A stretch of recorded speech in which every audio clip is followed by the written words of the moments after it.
On June 23, 1961, a U.S. Navy jet piloted by Lieutenants Edward Shokes and David Blackwood took off from Miramar Naval Air Station in San Diego on a 90-minute training flight. 3 hours later, when the aircraft failed to return, a search was initiated. The Navy, Coast Guard, Civil Air Patrol, police departments, and members of the general public made a concerted effort to find the missing aircraft. But after 10 days, they ran out of leads, and the search was called off. There were three major obstacles. First, the pilots hadn't filed a flight plan that would have listed their destination and route. Second, the aircraft wasn't squawking a code that would have identified it to Los Angeles Center. Third, the downed aircraft didn't broadcast an ELT, which would have provided a bearing to search and rescue aircraft flying overhead.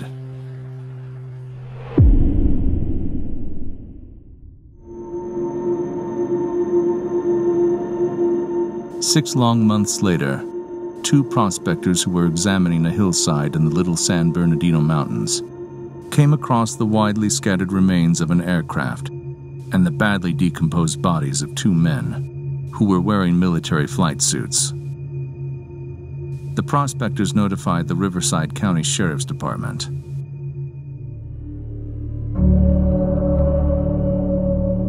When deputies arrived at the scene, they found the remains of Lieutenant Blackwood lying in the wreckage, still strapped into his seat.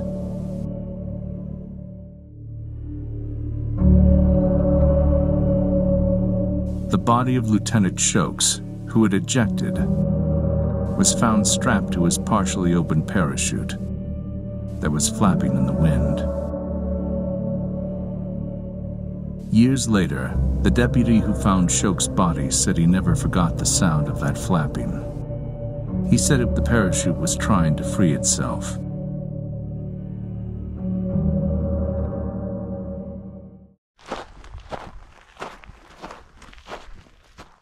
In March 2023, Robert Marcos and Bill Berry hiked to the site of the air wreck, bringing small American flags to leave in honor of the fallen aviators. The sky was heavy with clouds as the two men wound their way up into the mountains. 2 hours later, just a half-mile from the wreckage, the two men began to see things that had died.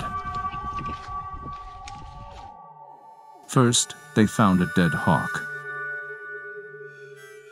Then they found a dead bighorn sheep.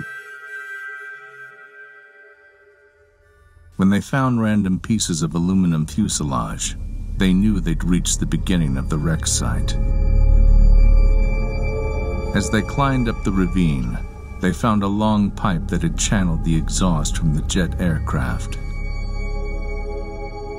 Further up, they found landing gear. Then an oxygen tank and an oxygen mask that one of the men would have been wearing. Bill found the rigging from a parachute, and Robert found the remains of another parachute that had never opened.